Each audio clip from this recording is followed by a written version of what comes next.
Hello guys, welcome to this video. My name is Moyo and today I'm going to be showing you a really simple recipe, and it's basically whole wheat spaghetti with meatball sauce. At home we just had some spare meatballs and minced meat left over, so I just decided I was going to make a sauce for pasta. And it's a really easy recipe, but it takes some time to make because you sort of have to slow cook the meat in the sauce. But it's a really flavorful and really easy recipe to make. So I hope you enjoy watching this video and I hope you try it out sometime. Please leave your comments in the comment section. Let me know what you think about the video, what you think about the recipe, any suggestions if you made something similar. Thank you so much for watching. Bye! So for this recipe, the first thing we need to do is we need to prepare a blended pepper mixture. And for this you need 1 onion cut into quarters, about 20 tomatoes, 2 pointed bell peppers, and 2 small peppers, that is Tatashe and Rodo. You have to blend this until it is a smooth consistency and then pour it into a bowl that you have next to you. After this, we're going to blend our ginger and garlic paste. For this, you only need about 2 cloves of garlic and 2 small chunks of ginger. You could also chop this if you'd like. Next, we're chopping half an onion so that we can use this in our sauce. The next thing we're doing is we're weighing out the meat that we have, the meatballs and the minced meat. I just wanted to show you guys how much meat we had, and in total I used 800 grams of meat. The next thing is to chop up my minced meat into small chunks, and this is because although it is minced meat, I don't really want to make a minced meat or a bolognese sauce. I still want it to be beef chunks in the sauce, so a beef ball sauce. The next thing I'm doing is cleaning up my work surface. It's very important to clean up your work surface to prevent contamination.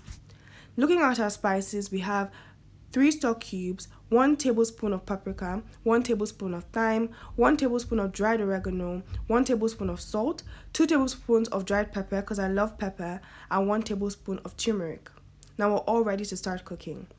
So the first thing you do is heat up your oil in a pan and then add some thyme. This thyme is just to add some extra flavor to the balls that we're going to fry now, the beef that we're going to fry. So just sear your beef at on a high flame or at a high temperature to ensure that they are properly browned on the outside. While the beef is browning, we can start working on our sauce.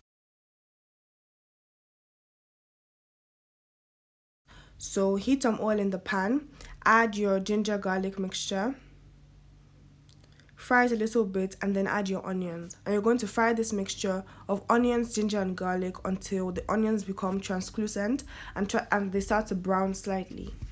You can also add some thyme at this point in time to release the flavor of the thyme. But keep an eye on your meat. And I fried my meat in 2 batches. Then, after the mixture has browned, you can add your blended pepper mixture and boil it on a medium heat for about 30 minutes. Then you can add in all your spices except the oregano.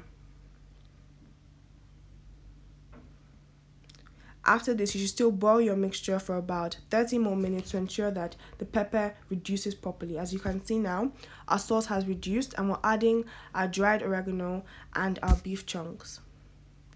At this point, it's very important for you to lower the flame and cook on a low flame so that the beef really absorbs the sauce and it is still cooked all the way through and you don't get like tough beef chunks. So stir slightly and then leave it to simmer on a low flame. Next, we're going to make our whole wheat spaghetti. So put a pot of simmering water on the fire and break your pasta into 2 and put it into the water. Although we're making meatball sauce for about 6 to 8 people, I was only going to make spaghetti for 2 to 3 people and keep the rest of the sauce in the fridge.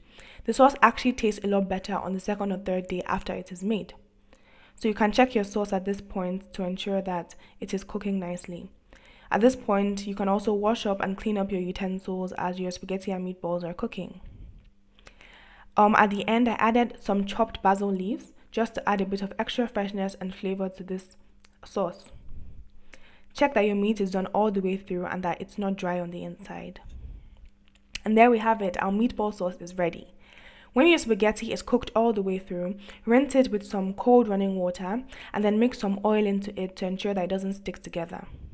and then we can basically plate up our spaghetti and meatballs.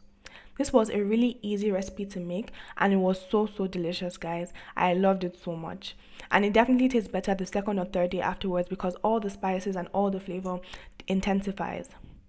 Thank you so much for watching this recipe. I hope you enjoyed watching me make this recipe today. Bye. Thank you so much.